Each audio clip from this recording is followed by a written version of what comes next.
Middle. Hello, guys. Hi. Afternoon, guys. Hope you're well. We will take questions in English first and then in Spanish, please. If you can raise your hand to let us know that you'd like to ask a question. We'll come to as many of you as we can. Appreciate, obviously, it's an incredibly busy room when you're holding on to the microphone. We'll start in the middle here with Simon. Hi, Bernardo. Last season, when you won everything, people said it's historic. It had only ever been done once before in English football, but yet here you are with the possibility of doing the same again. Are you at all surprised that this group has put itself in a position to do something that clearly has never been done before?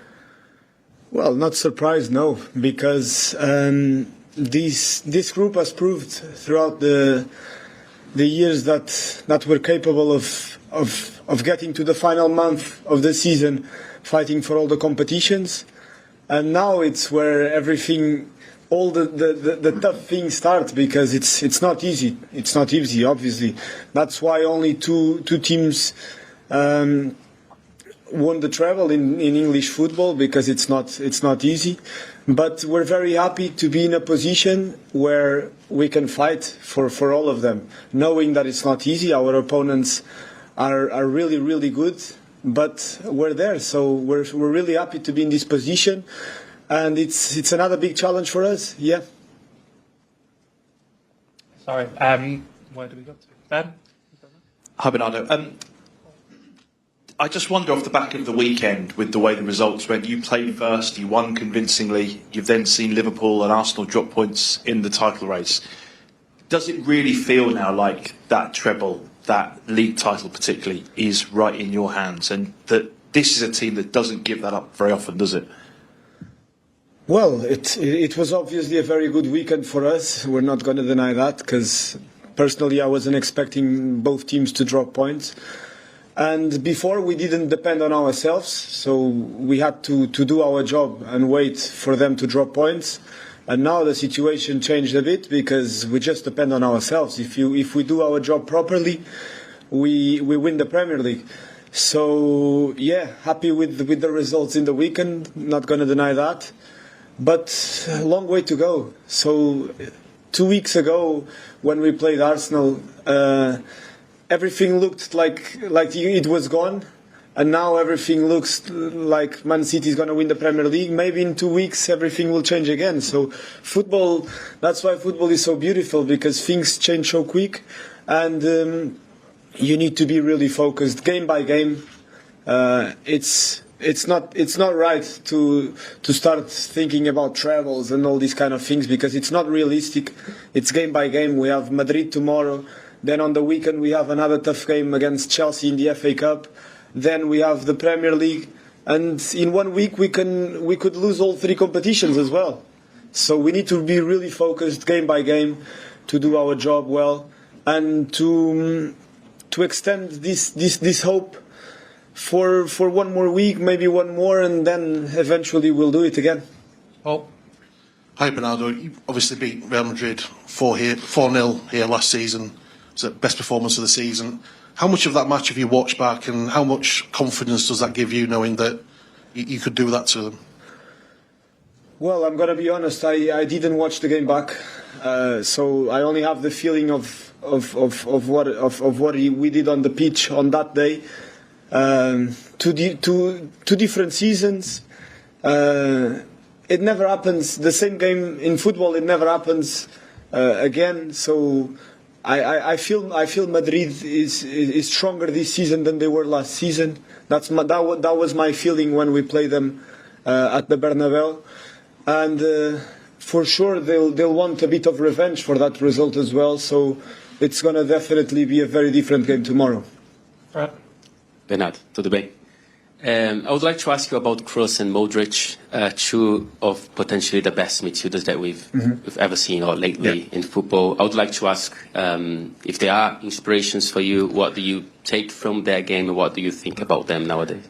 Definitely role models and the inspiration for me personally, because they play more or less in a position where I can play. and the consistency. You see, it's not just one or 2 seasons. They've been doing this for 15 years. Modric even longer because he's a bit older than Toni Kroos. And after everything they achieved, they keep going, and they're just such an example for all the kids that are starting to play football, to see the way they behave on the pitch, and how important and how collective. They don't think about themselves, they think about the team and the way they play. All the decisions they make, it's all about the team, and that's a big example for everyone that plays the game, and I think it's the way the game should be played. Bernardo, just going back to the Real game at home last year, it felt like Valverde said over the summer that it was the most difficult stadium he's ever played in, and mentioned the way that you played, but also the supporters. Are you able to just look back on the night as a whole and how you felt between yourselves and the fans, and what that did for you? Well, yeah, we had that feeling, and we still have the feeling that at home we're very strong with our people, and it just felt after what happened the season before, when we were knocked out by Madrid at the Bernabeu, the way that happened, we wanted to put things right in a way for us, and that performance was also a bit of an apology to our fans in a way for what happened the season before, because we knew that we owe them another chance to win the competition, when we finally did it. And yeah, now this season it's a different game for sure. Different teams, they had their signings, we had our signings, and players that left. Different forms, so let's see what's going to happen tomorrow. But we're very confident because we play at home, knowing that we play against the kings of the competition. So we have a lot of respect for Madrid, and we know how tough it's going to be.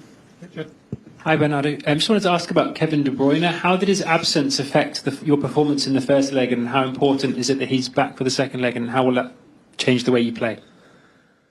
Well, when Kevin is present, everything is different, because he's one of the best players of our generation. So we're not going to deny that we're better without Kevin than with Kevin. So definitely a big boost for the team to have him back. And yeah, hopefully he's on a good day, because when he's on a good day, it's difficult to stop him. Go here, please, Sam. Hi Bernardo, when you look at the season as a whole, and going back to October, November, December, when you were playing well but conceding a lot of goals, not getting the results, but obviously now you've not lost since December, now started scoring a lot of goals, the mentality of Madrid last week to come back from setbacks, how do you explain the kind of ups and downs of this season? Has it been like a tactical development? Is it attitude, mental? Well, there's always an explanation, of course, but I think it's a mix of very different things. From a team that won the treble to come back, it's on a little bit of a hangover from winning the treble, and to have that hunger again, to go again every 3 days, it's not easy. Also, it was a mix of having a lot of players injured in that time, of having new players arriving to the team, and big players that left.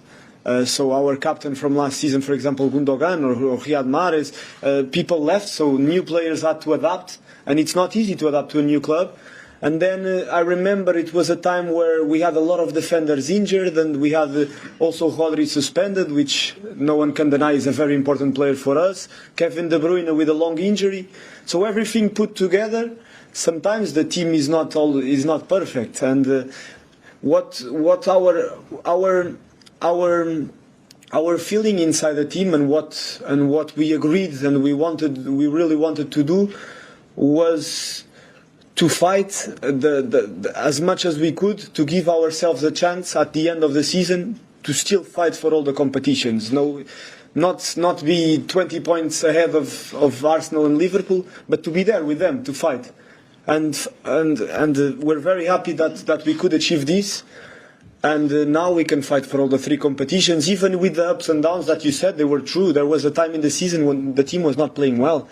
we were not controlling the games. The games were very transitional games, which is not the way we like to play. We like to control the tempos. We were conceding a lot of chances, conceding a lot of late goals, which is not normal for our team. But yeah, with the effort of all of us, with a bit of extra from every player, we managed to get better, to be more solid. And as you said, I think since December or something that we haven't lost a football game. So we're happy to get to this part of the season with the chance to still fight for the three most important competitions. One more in English and then we'll move into Spanish. Jamie? Hi, Bernardo. Hi. I understand that you take each game at a time and that's the only way you can be. But you could not only win the treble again, it'd be consecutive, 2 years in a row.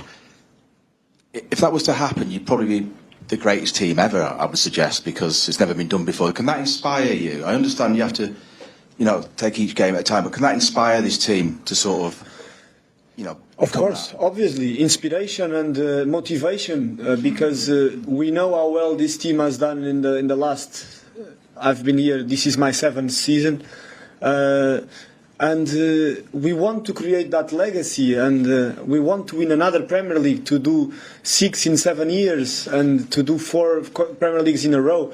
And we want to win the Champions League, to win 2 in a row. That only Madrid did once, 3 in a row, but no one else won consecutive Champions League, if I'm not mistaken.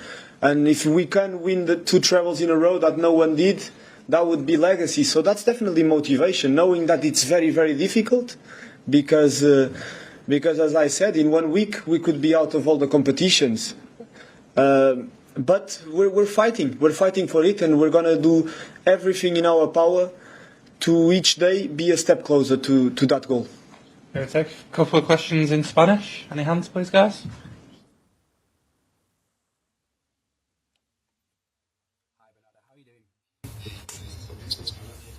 They talk about the treble here, but you said tomorrow you're playing against the king of the competition in Real Madrid. In the dressing room, you're the champions of Europe. What does it feel like when you're facing Real Madrid? You know it's going to be a difficult game, but you know what happened 2 years ago in the Bernabeu? Well, we have the maximum respect for Real Madrid, for everything that they've achieved in this competition and in their history, obviously. And we know that it's a very dangerous football team. They're really dangerous because it's a team that play very differently to us. Sometimes you feel you're in control of the game, and then they get in behind a couple of times and they score goals. So it's very different, or very difficult to control Real Madrid, because they give you the feeling that you have the game under control, but you never have it under control. And that's why they've won this competition so many times. Individually,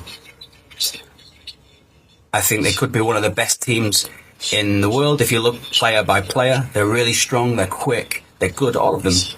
So we have a lot of respect for Real Madrid. We know that we're playing at home, and we're very, very confident because we're playing well, we're in good form at the moment, and we have great ambition, but I have maximum respect for Real Madrid.